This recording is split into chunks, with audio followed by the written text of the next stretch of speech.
ज्ञान वो इन्वेस्टमेंट है जिसका डिविडेंड मुनाफा जीवन भर मिलता रहता है।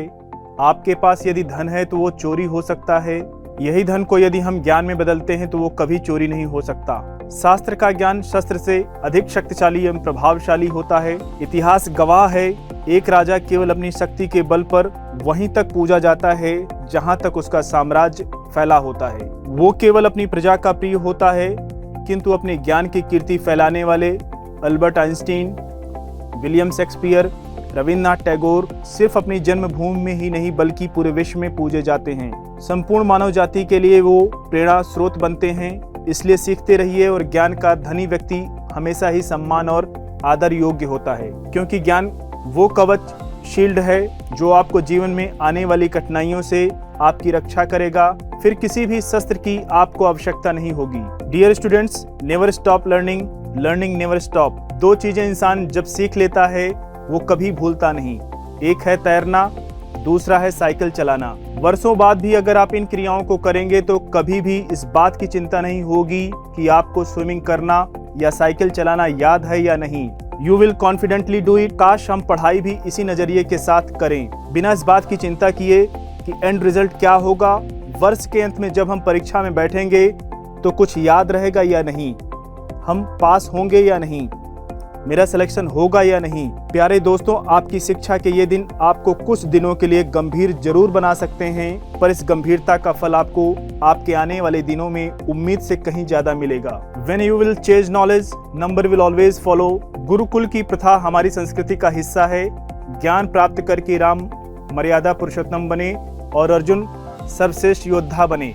हमारे देश में प्रत्येक वर्ष 5 सितंबर को शिक्षक दिवस मनाया जाता है। इस दिन हमारे देश के प्रथम उपराष्ट्रपति और पूर्व राष्ट्रपति डॉक्टर सर्वपल्ली राधाकृष्णन का जन्म हुआ था। वो स्वयं ही एक महान शिक्षक थे, उनका व्यक्तित्व श्रेष्ठ था। डॉक्टर सर्वपल्ली राधाकृष्णन ने कहा था कि मेरा जन्मदिन मनाने के बजाय अगर इस दिन को शिक्षक दिवस के रूप में मनाया जाए तो यह मेरे लिए गर्व का विषय होगा। डॉक्टर सर्वपल्ली राधाकृष्णन का जन्म 5 सितंबर 1888 तिरुमनी गांव तत्कालीन मद्रास में हुआ था। डॉक्टर एपीजे अब्दुल कलाम न केवल एक बेहतरीन राष्ट्रपति थे बल्कि उन्होंने एक शिक्षक के रूप में भी अहम भूमिका निभाई थी। उनका जन्म 15 अक्टूबर 1931 को हुआ था। डॉक्टर कलाम एक भारतीय एरोस्पेस साइंटिस्ट थे। उन्होंने IIT, IIM, Indian institute of science आदि जैसे विभिन्न संस्थानों में पढ़ाया था। सावित्रीबाई फूले पहली भारतीय महिला शिक्षक एवं प्रिंसिपल थी। सावित्रीबाई एवं उनके पति ने 1848 में भिडेवाड़ा, पुणे में पहले आधुनिक भारतीय लड़कियों के स्कूल में एक की स्थापना की। उन्होंने जाति और लिंग के आधार पर लोगों के साथ भेदभाव और अनुचित व्यवहार को समाप्त करने के लिए कार्य किया।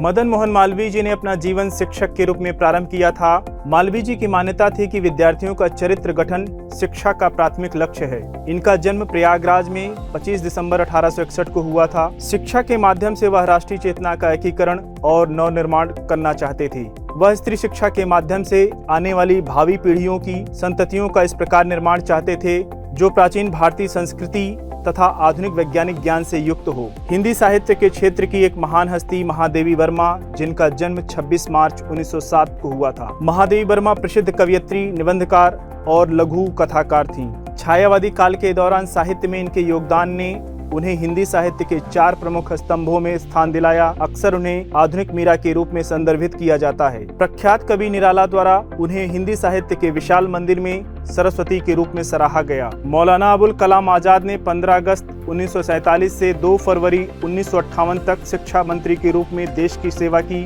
वह एक महान शिक्षाविद थे और उन्होंने भारत की शिक्षा प्रणाली को नया रूप देने में महत्वपूर्ण भूमिका निभाई। मौलाना आजाद ने एक स्वतंत्रता सेनानी और एक शिक्षाविद के रूप में कार्य किया। उनका जन्म 11 नवंबर 1888 को मक्का, सऊदी अरब में हुआ था। महान गणितज्ञ और शिक्षक श्रीनिवास रामानुजन का जन्म तत्कालीन मद्रास के इरोड गांव में 22 दिसंबर 1887 को हुआ था। महज 33 वर्ष के अपने जीवन काल में श्रीनिवास रामानुजन ने गणित के क्षेत्र में अतुलनीय योगदान दिया। उन्होंने विश्लेषण और संख्या सिद्धांत के क्षेत्र में महत्वपूर्ण कार्य किया। भौतिकी, जीव विज्ञान, वनस्पति विज्ञान और पुरातत्व के क्षेत्र में अतुलनीय योगदान देने वाले जगदीश चंद्र बोस का जन्म 30 नवंबर 1858 को मेमन सिंह गांव, बंगाल में हुआ था। जगदीश चंद्र बोस रेडियो और सूक्ष्म तरंगों के क्षेत्र में कार्य करने वाले प्रथम वैज्ञानिक थे। उन्हीं की वजह से मार्कोनी ने रेडियो का आविष्कार किया। पांडुरंग सदाशिव सने महाराष्ट्र के लोकप्रिय शिक्षक सने गुरुजी न सिर्फ एक महान अध्यापक थे बल्कि वह एक स्वतंत्रता सेनानी भी थे।